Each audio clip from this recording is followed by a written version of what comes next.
We're all set. Okay, great. Thank you so much. Again, this webinar is entitled Improving Care Through Workforce Innovation. I'm Giovanna from the California Healthcare Foundation, and we are very excited today to have two great speakers. And Tim, actually, since you are controlling the slides, can you forward? Great. So we have just a few housekeeping items. As you just heard, this session will be recorded and posted on our website so that you can share with colleagues if you feel like it's relevant for them. And what we'll do is after the materials and the recording become available on our site, we will send out an email to you so that you have that link readily available. A few logistical things. I think most folks are probably familiar with this, but you can use the chat function on the right-hand side. You might need to expand it. It's probably hidden behind your polling, as mine is right now. If you would like to ask a question of the speaker, please just use chat to all. That way everyone can see it. If you have a logistical issue, a technical problem, please use chat to the host. For those of you who are calling in and those of you who have already called in, there's a very brief poll on the right-hand side of the screen that we wanted to ask you to complete. There's just 3 brief questions, and we'll share the results that will help the speakers to tailor their remarks to those in the audience. And then, Arthur, can you go to the next slide? Great. So I'm really happy to introduce today's speakers. The first will be Dr. Tim Garson. Tim Garson is the Director of the Institute for Health Policy, University Professor and Professor of Public Health Sciences at the University of Virginia. He's previously been the university's Executive Vice President and Provost, and prior to that, Dean of the School of Medicine. He's also served as the Chief of Pediatric Cardiology, Vice President of the Texas Children's Hospital, and Dean for Academic Operations at Baylor College of Medicine. He's a member of the IOM, past president of the American College of Cardiology, and chair of AHRQ's National Advisory Council. In addition to working in more than 30 institutions or health plans in the U.S., he has consulted with health ministers in 10 countries on their workforce issues with possible application of GRAND-AIDEs. And so obviously today is about the GRAND-AIDEs model, and Dr. Garson will go into more detail on that. And then I'm going to introduce Donna. Donna Green is the CEO of the GRAND-AIDEs Foundation. She began her career in bedside critical care nursing and also nursing administration. She's had administrative leadership experience in home health and infusion therapy agencies and has spent more than a decade in the private sector medical product development.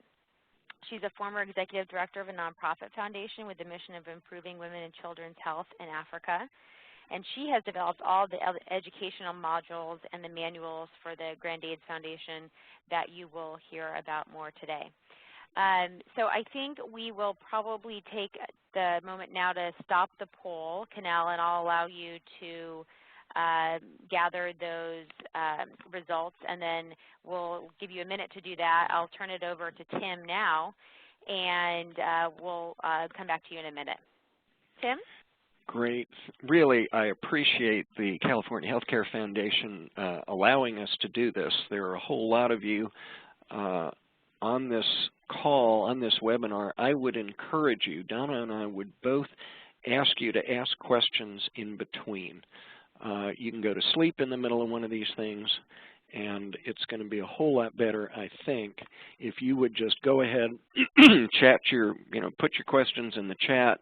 They'll interrupt us, and let's sort of have a discussion. And if you've got a follow-up, just chat away. This thing works a lot better that way than just sort of the dry go-to-sleep stuff. I don't know if you're all looking at the poll, but 16 out of 32 no answer is... Yeah, so we can share that information. So about half the folks didn't respond, and that's okay. But so most of the folks on the call, there's 6 folks from medical groups and 6 from other, and then kind of a smattering across. And then the question about, do your care teams include individuals beyond nurses, MAs, and physicians, 6 said yes and 10 said no. Okay. Well, we'll move on, but please interrupt us, chat, do what you need to do. A lot of people sort of ask us, good grief, what's a GRAND-AIDE and how did that whole thing get started? And I think before getting down to the real nitty-gritty, let me tell you exactly how it got started, because I remember it goes back 15 years ago when I was the dean of the medical school in Houston at Baylor, and the chairman of family medicine came up to me at a party, and he said, you know, 50% of my patients could be taken care of by a good grandmother. And I sort of shrugged it off, didn't think about it too much, and then wound up about 5 years ago chairing the Association of American Medical Colleges AAMC Workforce Commission. And there in the group was another very highly respected chair of family medicine.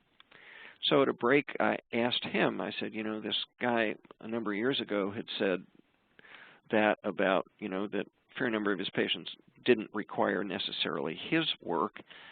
And he came back with, the second one came back with, not only do I agree with that, 50% of the rest could be taken care of by a good nurse. So the concept of really trying to leverage the workforce, really beginning with the patient, and then having somebody who is well-trained, but a layperson started to stick. And I initially called it the Grandparent Corps until I got to the White House and was trying to present this to the First Lady and the First Grandmother about 3 or 4 years ago, and someone from the Labor Department at the far end of the table said, don't you realize it's illegal to require someone to be a grandparent? And so, in fact, it's discriminatory against people who don't have grandchildren. So, alas, GRAND-AIDE was born. And a GRAND-AIDE, the idea is you need to have the characteristics of a good grandparent, not necessarily be a grandparent. So we take people, and we're pretty aware, we've talked with a fair number of people in California about certified nurse aides or medical assistants. I think what we're going to say here is somebody who's had prior medical training. What we use in a lot of the country is nurse aides or CNAs, and they're trained with a curriculum that Donna has about 8, 10, or 12 of by now that are written at GRAND-AIDE level, as in at about 8th grade to make sure everybody gets it, with about 200 hours of a medical care curriculum to be a nurse extender, a nurse practitioner, or physician extender. And obviously, if they're certified, they function under that state certification. The difference of what GRAND-AIDEs do, as you will see in a minute, and what other community health workers are sort of people that you think about, they are mainly social work extenders. Not that they don't now start doing some medical work, but as you'll see in a minute, GRAND-AIDEs really are nurse extenders, and the vast majority of them are paid. The difference really is here between the GRAND-AIDE that you'll see in the top left is primarily medical. They are state certified. In Texas is the only place that certifies community health workers. The functions, as you will see, are really GRAND-AIDEs will talk about promotores, community health workers, navigators, very important work. Please know that we really respect what they do. It's just more programmatic community. The GRAND-AIDE is more medical. The supervision is every encounter for the GRAND-AIDE, meaning that every time they're in contact with a patient, they have to be back in contact with their primary nurse supervisor. The goals of the program are to achieve access to appropriate health care providers, right? Letting the docs and the nurses do only what they must do. Now that translates into decongesting emergency departments and clinics. We initially hypothesized a 25 to 50% reduction in unneeded emergency department primary care visits and hospital readmissions. As you'll see, we're right about there when I show you some of the data.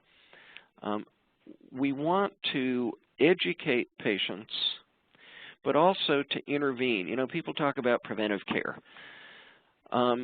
We have sort of thought about this as preventive intervention, meaning if you've got hypertension, we want to make sure you're taking your medicine, and Donna, as I'll show you, has created 6 different ways of people remembering, of indicating how patients might remember to take their medicine. The GRAND-AIDEs walk through 6 different ways of doing medication adherence.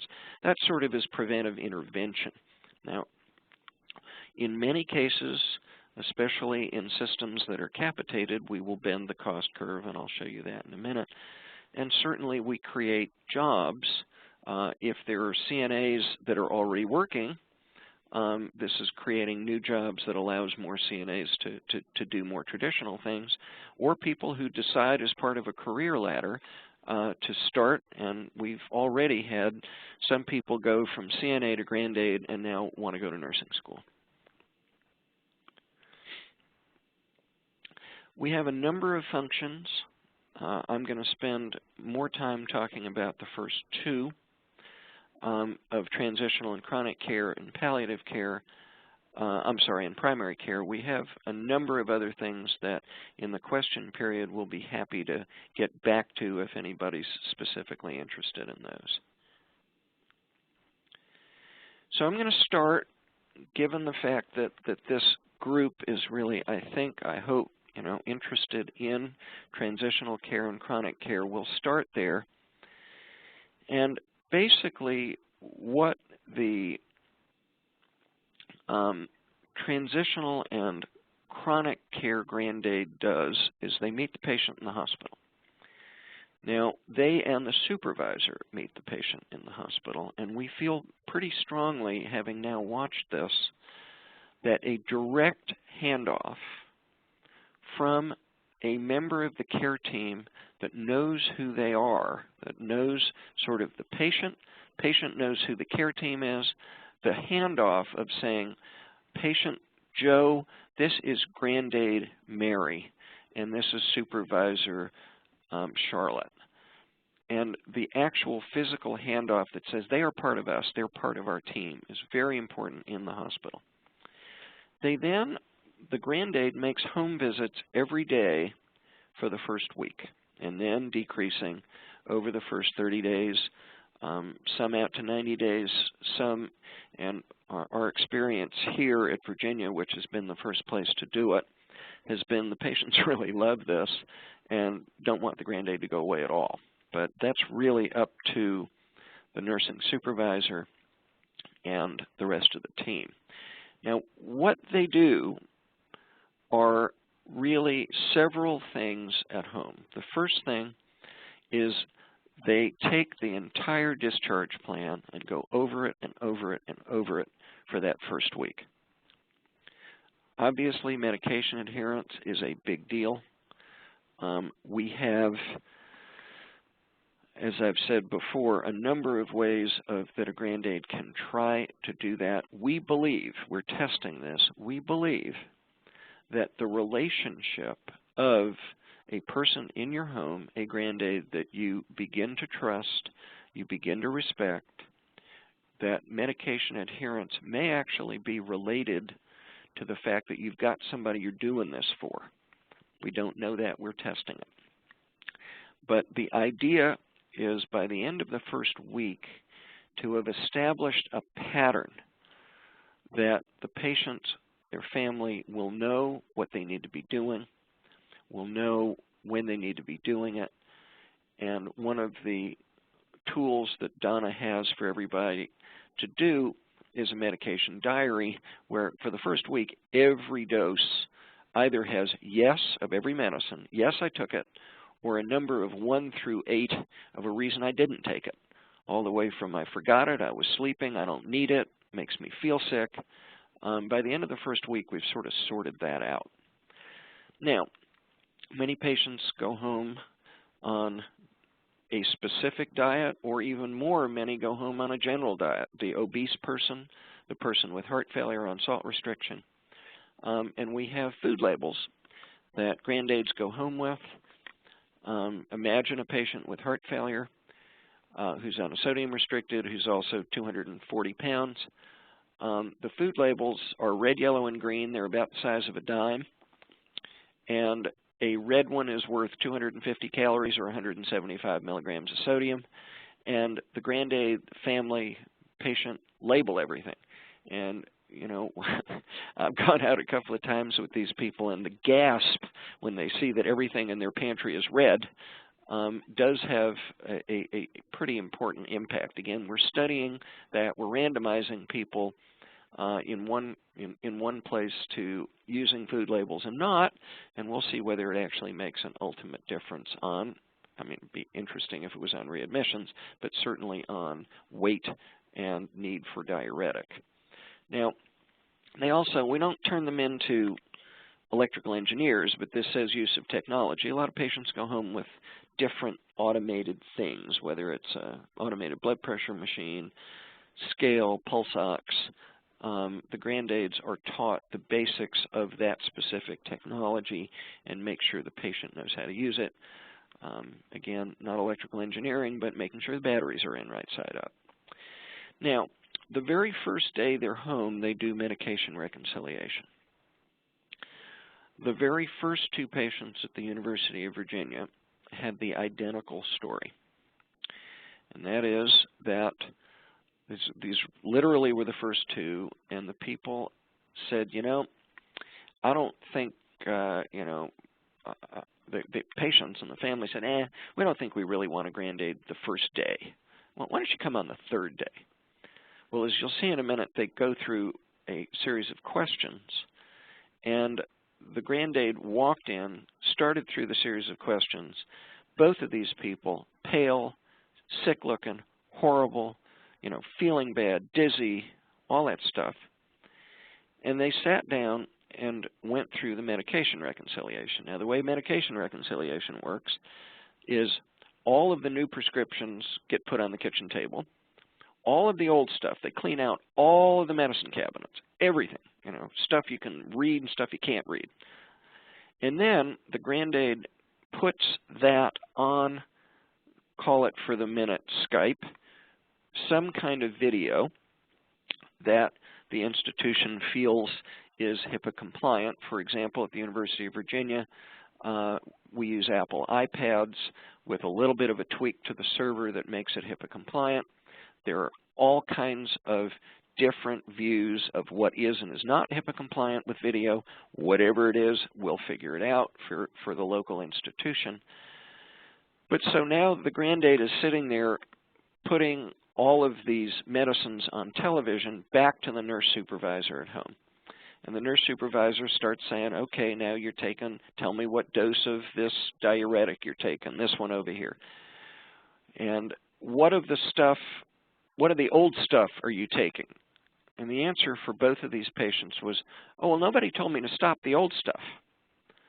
So alas, the old and the new, both of these patients were taking that.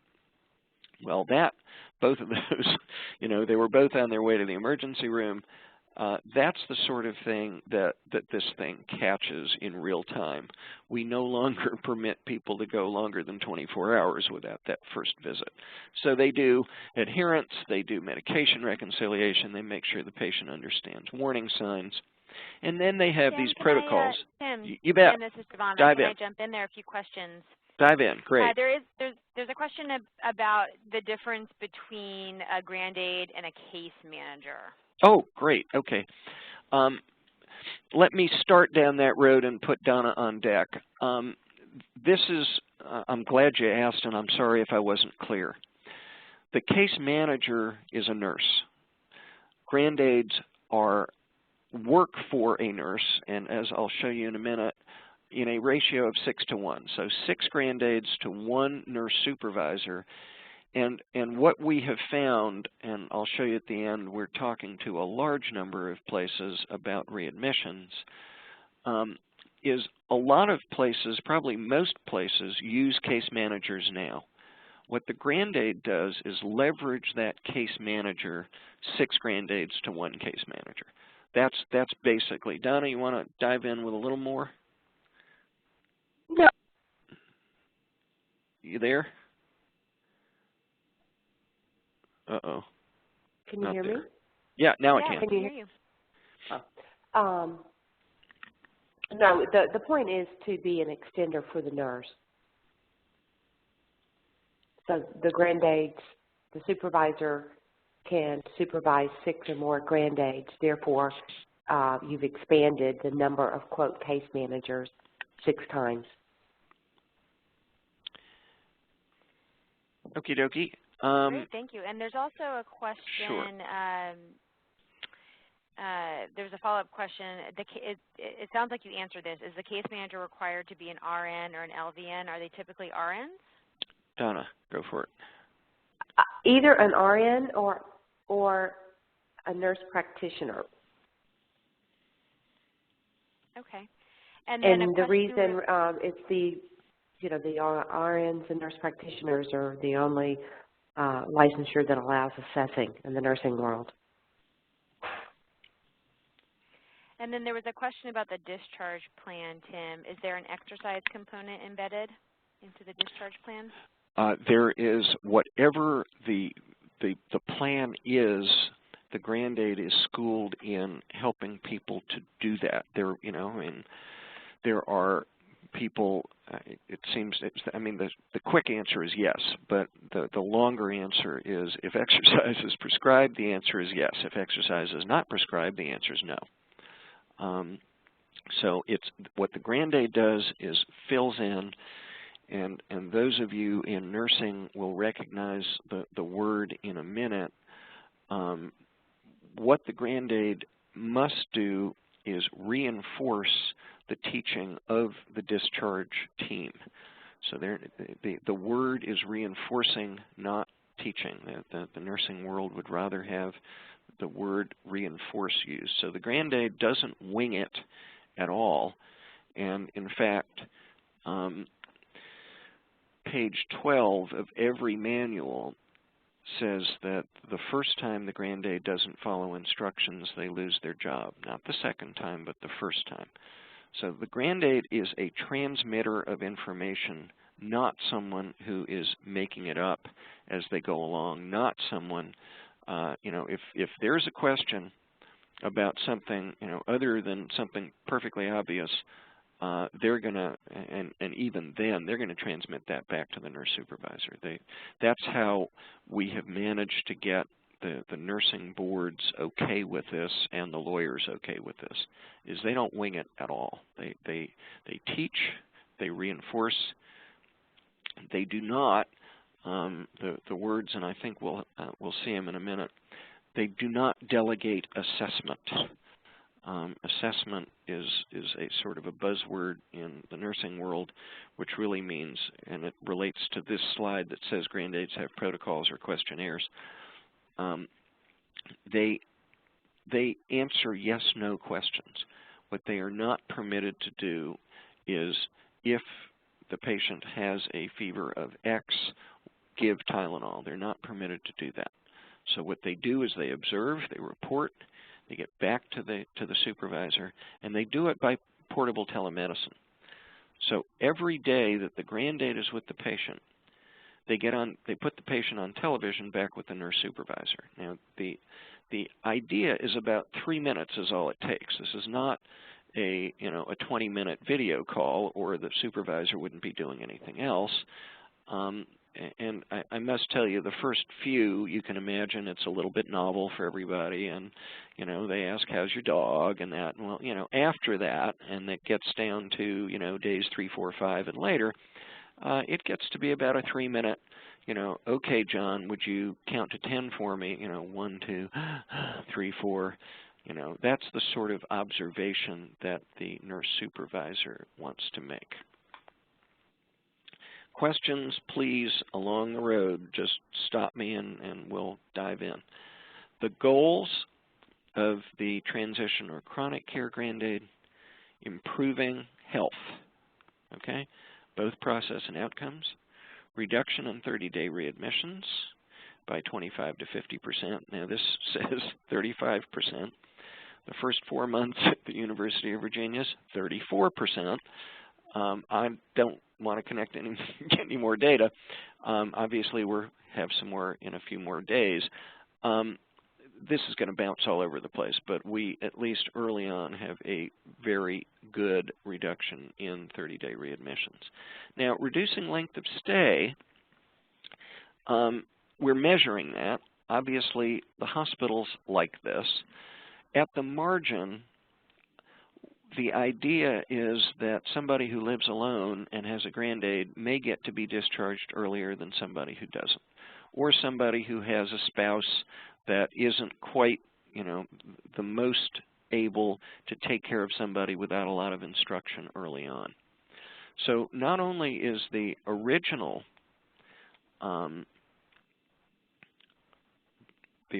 admission, we would like to think in certain cases less, and I say we would like to think, we're measuring it, but we'll see. Same thing with the readmission, which is if they're readmitted, the presumption is the GRAND-AIDE sees it earlier, and the GRAND-AIDE and supervisor see it earlier, and the readmission is shorter. We will see. As we've said, 6 GRAND-AIDEs to 1 supervisor, about 100 patients per GRAND-AIDE per year. Now, I'm going to switch gears and talk about a different function, which is the primary care GRAND-AIDE. Now, those of you that deal with Tim, dual there's a eligibles, question before you switch into ready, this ready. function. You bet. You've nicely outlined what many programs have done in transition of care programs that address the things that happen during a transition home. All have been shown to reduce hospital readmissions. I can also see great additional value in having someone in the home potentially picking up on the psychosocial issues. How easily are these picked up on by the GRAND-AIDE and then transferred to the nurse case manager? And if so, how are they then formulated and related to the longitudinal provider, either the PCP or the... So I'm going to put Donna on deck for this. I want to sure. make sure that we're clear maybe about what the difference is and maybe what the difference isn't. We'll talk about home health in a minute.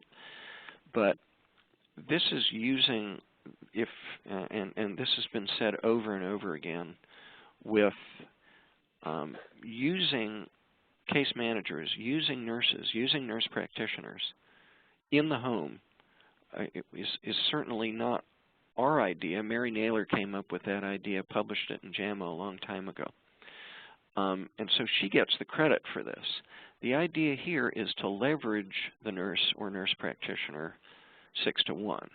That's what we're doing that is a little bit different. The idea of doing this, if you've got a nurse in the, if all of you can afford a nurse and find a nurse or nurse practitioner to be in everybody's house, the idea here is to try to do this with somebody that makes $13 an hour rather than somebody who's a whole lot more expensive. But you're absolutely right. The concepts, we didn't make those up. Donna, go ahead.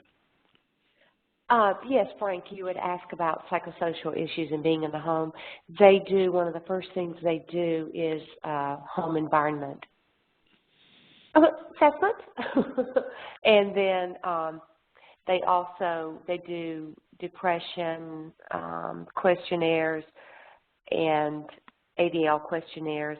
And then they also work with the spouse or the caregiver. There are questionnaires to determine their caregiver fatigue, caregiver capabilities, and then all those findings are reported to the nurse supervisor and to the team so that the team can decide how to address any issues. And then the GRAND-AIDE does do some resource referrals. But the psychosocial is has as big of an impact on the health and well-being of the patient as does taking their meds and following the exercise or dietary regimens. So, and that's one of the things about having that relationship is so that someone is the eyes and ears of the clinic and can report what's actually going on in the home. So just to follow up to that in one thing, because the second half of that was about, and how is that transmitted to the appropriate provider. That's something that is between the nurse supervisor and the docs. Okay, that should not change. Now, I'll tell you it does change, and we would like to think it changes for the better. But basically, the GRAND-AIDE never talks to the doctor directly. The relationship is unless for some reason the nurse practitioner is sick or something. The relationship is the GRAND-AIDE to the nurse, to the supervisor, and so the relationship should not change between a nurse supervisor, nurse practitioner, and the physicians that they're dealing with. Now, what we've seen happen is, in fact, that it gets better because they actually have to regularize this. Somebody now has to think about the relationship of, okay, now I'm a nurse, how am I going to, she or he has to have the conversation with the doc of, how do you want me to, now I'm going to be getting daily information for the first 5 days, and how do you want me to get back to you? How do you want to deal with this? And we've got a place in California, in Southern California, that we're told, we're about to see, has 31 different doctors that are dealing with heart failure discharges. And Donna and her team and I are going to go visit all 31 of them and say, okay, here's what we do, here's what GRAND-AIDEs do, and what is it, how would you like to be communicated with? And obviously we'll go with the docs or nurses from that place too. So it can actually improve it, but it improves it largely because it regularizes stuff that, the kind of communication that has not been regularized before. That's sort of a positive effect of this, rather than, it's not about the GRAND-AIDE, it's about now the nurse has information that they're going to want to pass along. Okay, great, more questions? There's a question, there's sure. a question about payment. Yes. And I'll give that to you in a second. And just a heads up that we have about 20 minutes left on the webinar, and I think the information at the end about locations where there are currently where the GRAND-AIDE model is currently implemented would be very helpful. I know some of the information at the end of your presentation you've already touched on, but I think there is some information at the end that we want to make sure we get to. But there is a question about who pays for the services and how much and at what level. You bet.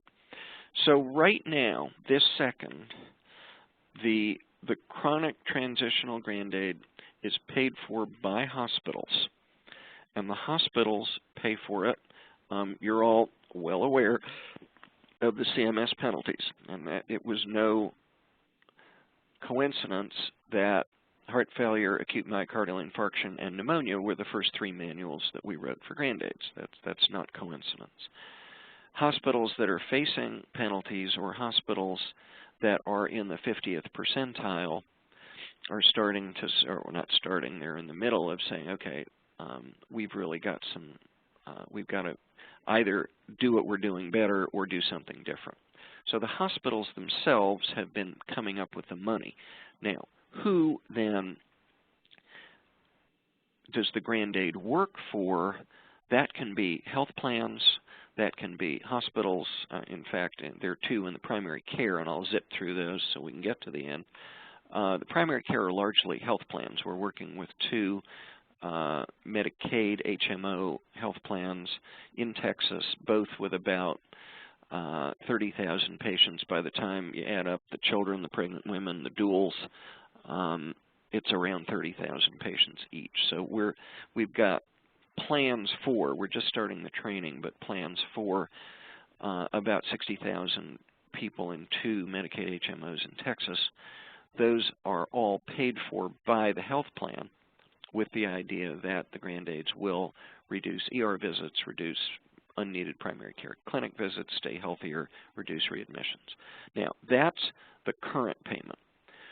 We have a grant with a hospital in Texas, a CMMI grant, to do GRAND-AIDs for patients with delirium, patients that go home with delirium from the hospital. And the idea is to reduce readmissions in them. the way the Affordable Care Act is written, if CMMI funds a grant and that results in in demonstrating either reduced cost or increased effectiveness, they can then take that to the to CMS and request payment for that service. So that's the direction we're moving, is to get CMS to pay for GRAND-AIDEs. The final thing, because some of you may be in Medicaid systems or Medi-Cal systems, we've received, and we can certainly get you the legislation, GRAND-AIDEs has been put into Texas Medicaid with a $1.25 million appropriation from the state into Medicaid for GRAND-AIDEs. That's paying for one of those two health plans in Texas. And this week, literally, we are working with the legislature to get GRAND-AIDEs paid for in the state. In a fee-for-service world, you may want to look at 98966 as a code, and there are now case management codes that we would never have the GRAND-AIDE paid, we'd have the supervisor paid anyway, but there are case management codes that can be used for GRAND-AIDE supervision as well. Let me zip through the primary care GRAND-AIDE. That's this slide. They function as part of a team. They meet the patient in the clinic. They go home, get to know the family. And what they do is they are the people that get the phone calls for colds, vomiting, sore throats, diarrhea. That's basically what that's about. Here on this slide are the 29 conditions in both, as you can see, adults and children.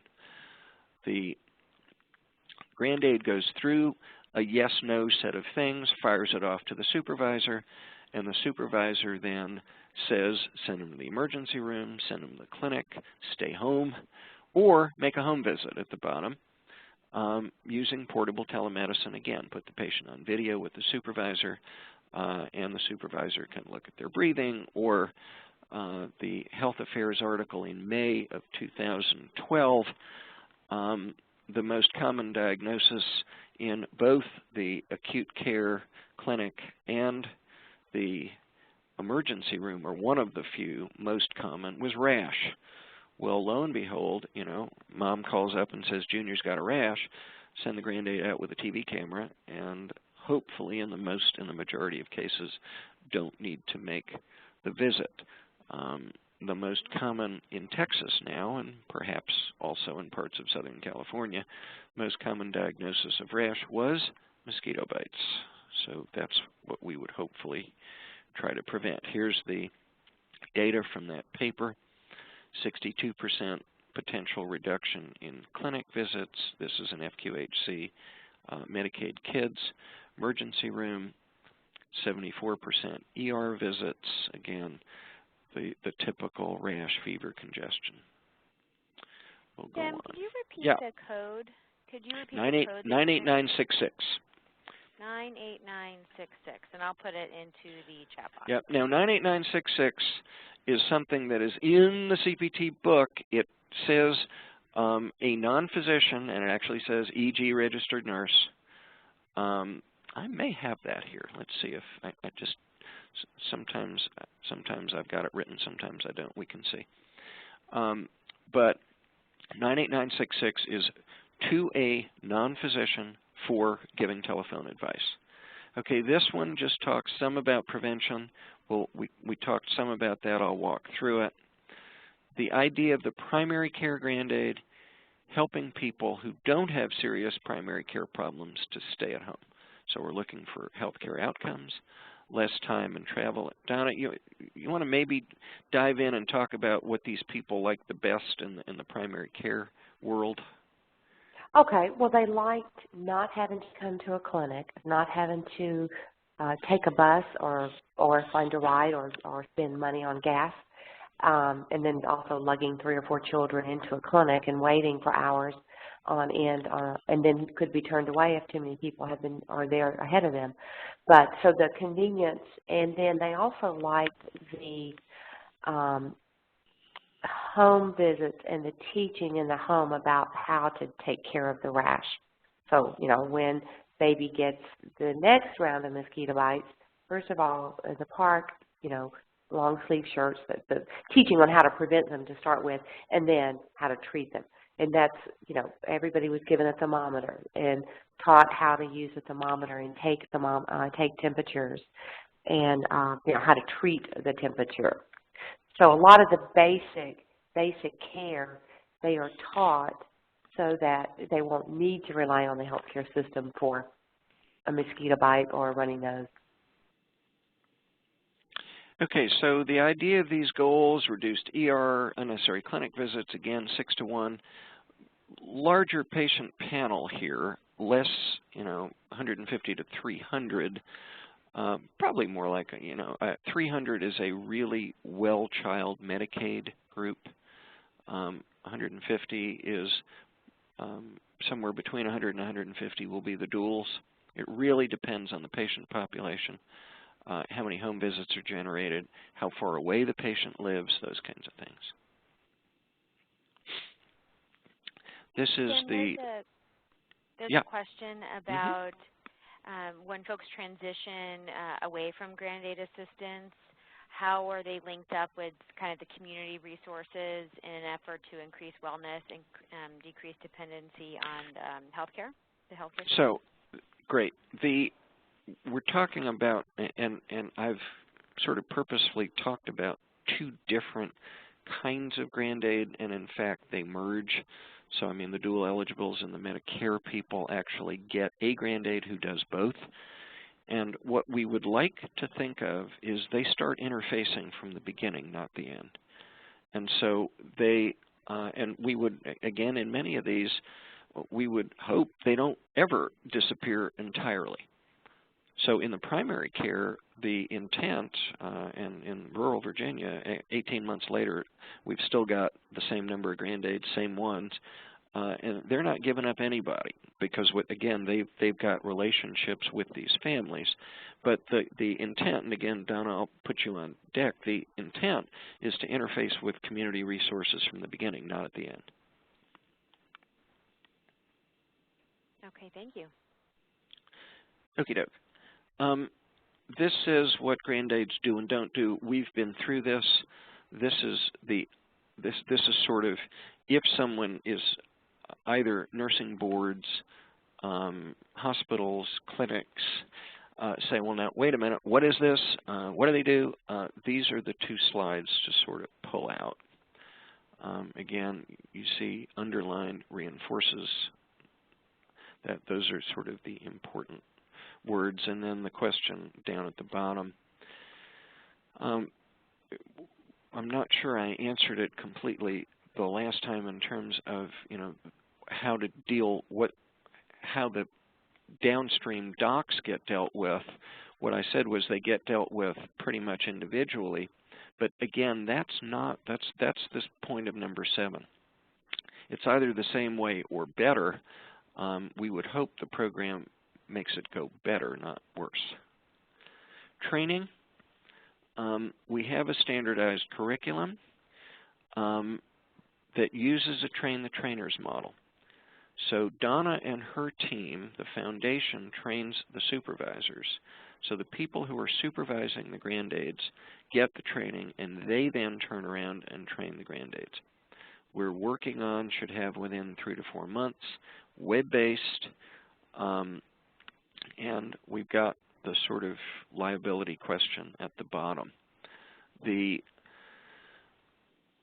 train the trainers portion is about 4 days, so the supervisor training is about 4 days. We think with the electronic version that will be cut in half to maybe 2 days. The GRAND-AIDs training by the supervisors is 200 hours, as I said at the beginning. If that's full-time, you can do it in 4 to 5 weeks. If not, it takes longer. Some take about 6 weeks, but we think, again, the intent of the web-based teaching is to make that go faster, and they can also do it at home. So the training is largely, the intense time, and the way we've seen it work is the supervisor really takes about 2/3 time with the GRAND-AIDEs and keeps doing what they're doing about their own job about another 1/3 of the time. Yeah. And Tim, there's a question related to training about whether or not it includes either screening or cultural sensitivity training for the Sure aides. does. Absolutely. Yep. There's long sections on that in the manuals. Absolutely right. And well, you know, and it's we interesting. also try to recruit. Go ahead, Don. Yeah, that's what I was going to say. Go ahead. Recruit from communities and also based on patient populations in a clinic.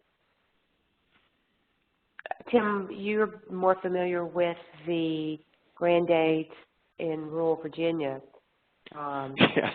Actually, you know, you wouldn't think that rural Virginia, this is 2 hours from Washington, but in fact there is an African American, a Persian, an Asian, and a Hispanic, all 4 different GRAND-AIDEs serving different parts of the community.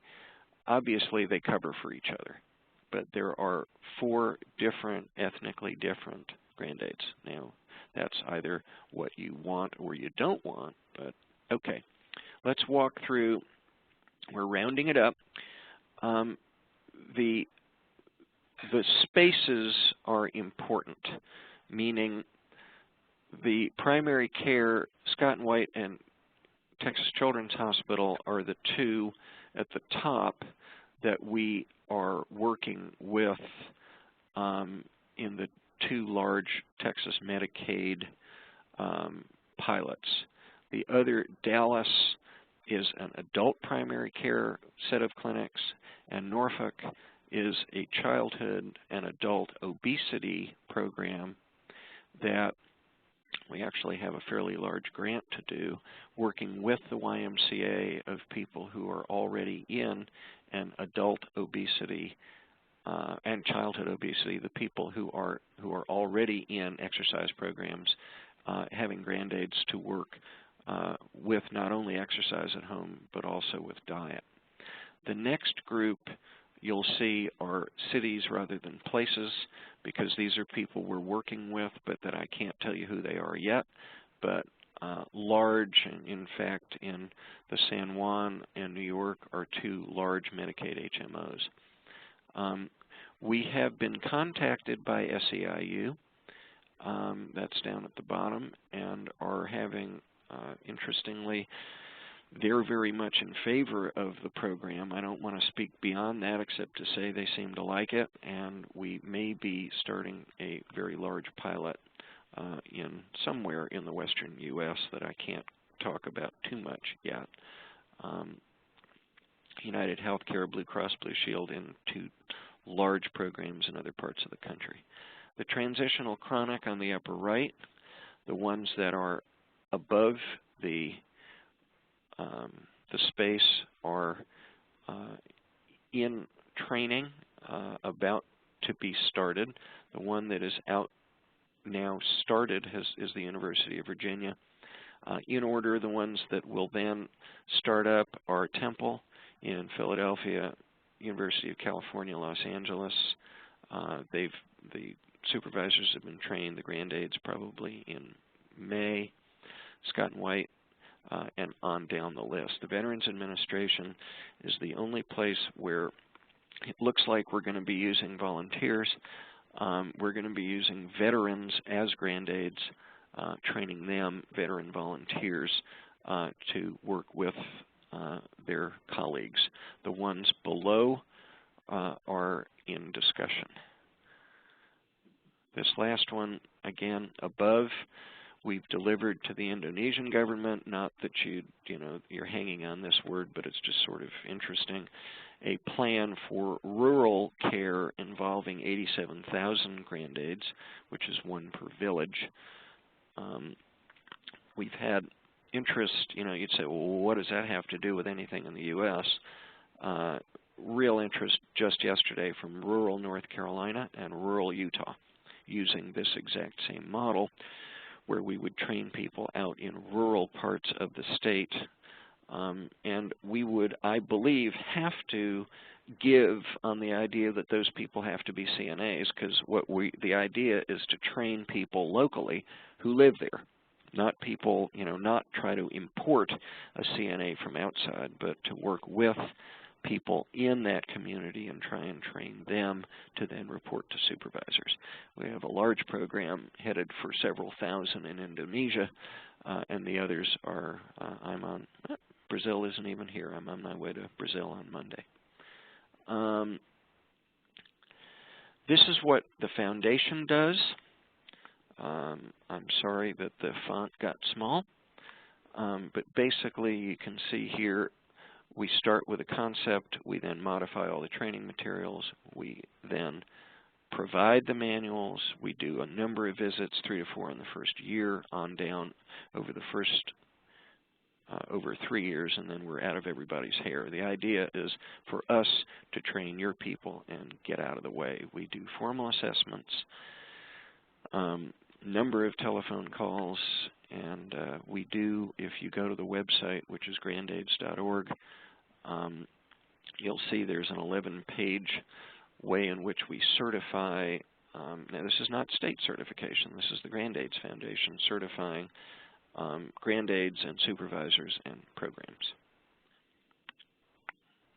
So that's it. Managed to finish with 5 or so minutes left for questions.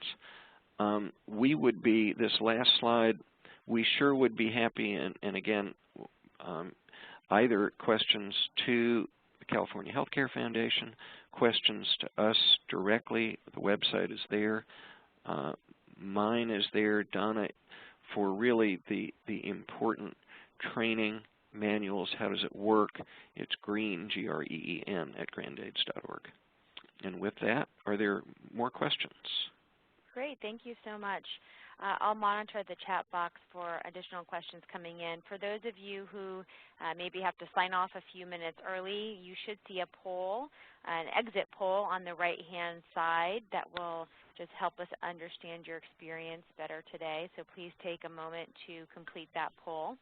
I do have a question. I know that you mentioned you referenced Southern California a couple times during the presentation. Are you allowed to talk about any presence that you have in Southern California with GRAND-AIDES? In about a month. Okay. we have a contract that we're bouncing back and forth with. Okay. And so I think probably it's better in about a month, but it's a large institution in Southern California. Okay, great. And then for it says, how much does the program cost to train a GRAND-AIDE? Could you talk a little bit about the pricing? Sure. Well, we can. It's really variable because it depends a whole lot on, I mean, the GRAND-AIDES themselves, they're paid by the institution. It's about $13 an hour. The supervisor takes about 2/3 of a supervisor's time. There's gas, there's mileage, there's an iPad or a whatever. That's the full expenses, the full direct expenses. The GRAND-AIDES Foundation charges fees that really go, they sort of go the gamut depending upon the tiny program to the large program.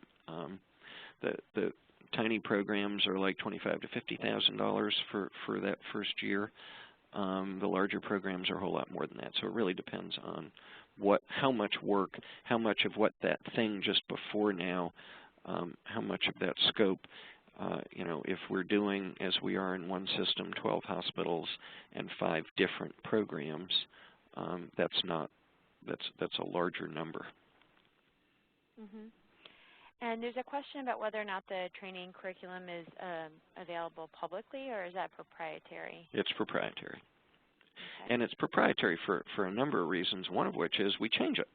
And so if we want to keep the idea of, what is a GRAND-AIDE, what do they do? If all of a sudden people start saying, oh yeah, well, we've got the GRAND-AIDES curriculum, we're either doing it, not doing it, calling it a GRAND-AIDE, we want to make sure that when we say GRAND-AIDE, people know what they're getting. So we're sort of keeping that proprietary for at least the time being.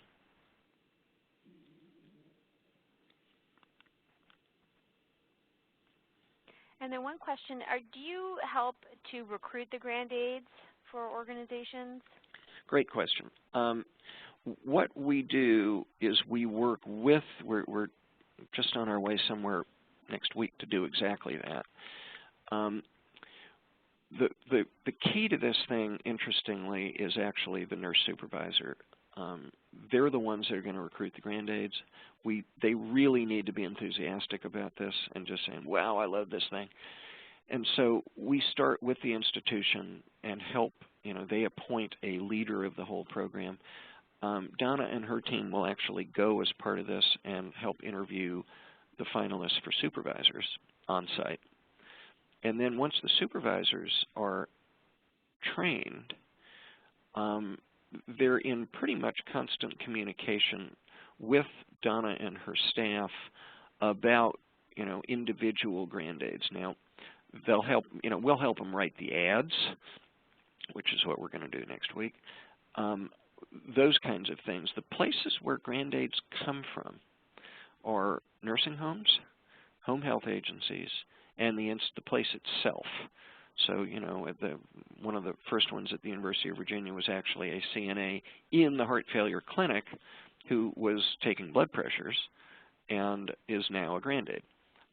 The others are either came out of home health or nursing homes.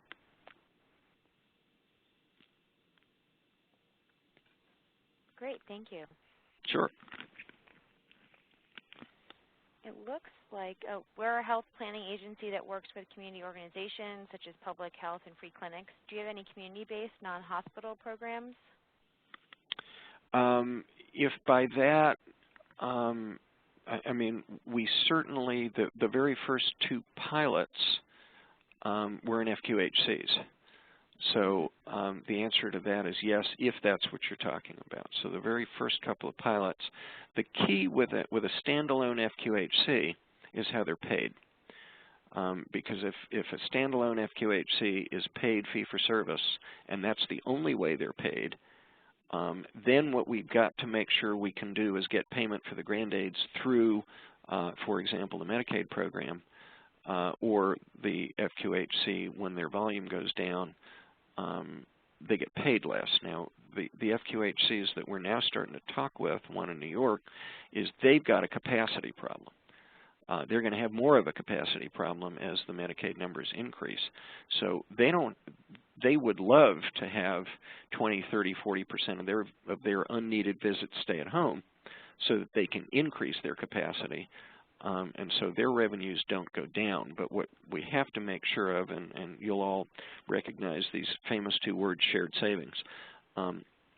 If you're a standalone, and we were just talking to a major payer yesterday about this, who's very interested in starting a shared savings program, you want to make sure that obviously the program does good things to keep people healthy and out of the clinic and out of the emergency room, but not if you don't get paid for it. We've got a number of ways of working with payers to make it happen, but obviously a non-hospital, we want to make sure that those discussions occur early. Great, thank you. Well, we are at your 1 hour mark. I want to just ask folks as you're signing off to please take 10 seconds to fill out the poll on the right-hand side. I want to thank everyone for joining today, and especially to our presenters, to Tim and Donna. Thank you so much for sharing the GRAND-AIDEs model, and we hope it was informative and helpful for folks on the call. Have a great day. You bet. Thank you all. Thank you.